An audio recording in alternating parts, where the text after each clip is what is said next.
देख, तो एनसीईआरटी के कुछ क्वेश्चन है। एक तो ये है कि विद्युत परिपथ का क्या अर्थ है। तो देखो, जब भी हम एक कोई विद्युत परिपथ का मतलब है कि इलेक्ट्रिक सर्किट। तो सर्किट में क्या हो सकता है हमारे पास, एक हो सकता है सेल, वो सेल हो सकता है किसी बल्ब से जुड़ा हो, ठीक है, और ऐसे तार। तो हमारा ये क्या है कि ये सर्किट कंप्लीट हो रहा, पूरा एक लूप बनता है, तो ये क्या है, विद्युत परिपथ कहलाता है। अगर यहाँ तुम देखोगे विद्युत धारा का, इसमें क्या बहती है, विद्युत धारा बहती है, इंग्लिश में इलेक्ट्रिक करंट कहते हैं, इसमें से विद्युत धारा बहती हो। तो ये जो विद्युत धारा का एक पथ बन गया है, कैसा है ये, कंप्लीट है और बंद है। तो विद्युत धारा का सतत व बंद पथ विद्युत परिपथ कहलाता है। तो विद्युत धारा का जो एक बंद पथ बनता है, ये क्या है, एक विद्युत परिपथ कहलाता है। तो ये हमने कल डेफिनेशन में भी किया था, ठीक। तो विद्युत परिपथ की हमने कल डेफिनेशन करी थी, उसी के ऊपर क्या है, क्वेश्चन भी है। तो यहाँ से ये विद्युत परिपथ की डेफिनेशन थी, ठीक है, विद्युत धारा और ये विद्युत परिपथ, ठीक। उसके अलावा अगला क्वेश्चन है, विद्युत धारा के मात्रक की परिभाषा लिखिए। तो विद्युत धारा का मात्रक, विद्युत धारा का मात्रक यानी कि विद्युत धारा, करंट को बोलते हैं हम, इलेक्ट्रिक करंट को। तो करंट के जो मात्रक है, यूनिट है ना, वो क्या है, एम्पियर है, एम्पियर, ठीक है। हिंदी में लिखेंगे तो इस तरीके से लिख सकते हैं, एम्पियर, ठीक।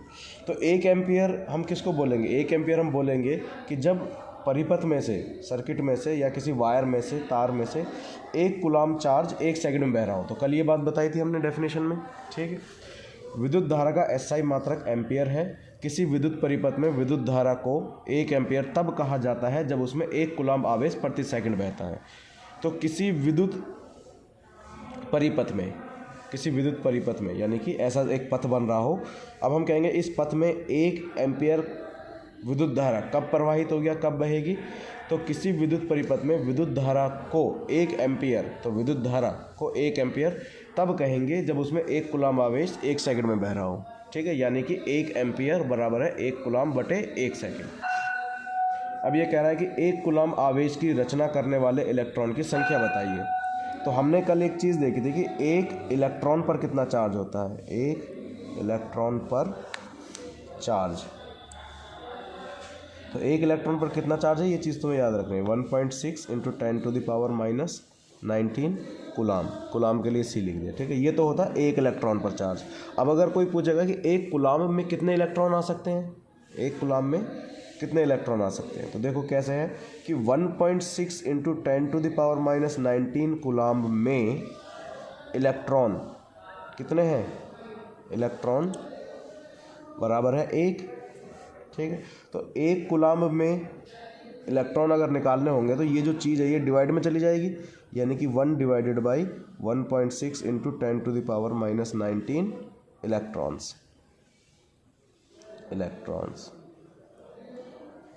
ठीक है। देखो, जब पावर माइनस की है तो ऊपर जाते समय क्या हो जाएगी, प्लस की, यानी कि ये हो जाएगा 1 / 1.6 × 10⁻19, ठीक है। और ये जो पॉइंट है, इस पॉइंट का जो डिवाइड में 10 आएगा, जब पॉइंट हटाएंगे वो 10 कहाँ चला जाएगा, ऊपर। तो ये बन जाएगा 10/16 गुणा में 10⁻19। यहाँ जो ये 19 पावर है का मतलब ये है कि 10 के पीछे 19 जीरो, एक जीरो हम यहाँ लिख सकते हैं। तो ये क्या बन जाएगा, 100। अब यहाँ कितने रह जाएंगे, 18। तो 100/16, और 16 से अगर इसको हम काटेंगे तो कितना आएगा, 16 × 96 बचे 4, 16 दूनी 32, 8, 16 पंजे 80, 6.25 × 10⁻18 इलेक्ट्रॉन।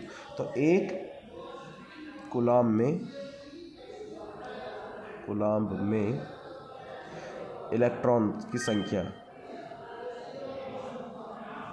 1 कूलाम में इलेक्ट्रॉन कितने हो जाएंगे, इतने हो जाएंगे। समझ में आए तेरे को कैसे हुआ। तो सबसे पहले तो हमें ये पता होना चाहिए कि 1 इलेक्ट्रॉन पर चार्ज कितना है, ठीक है।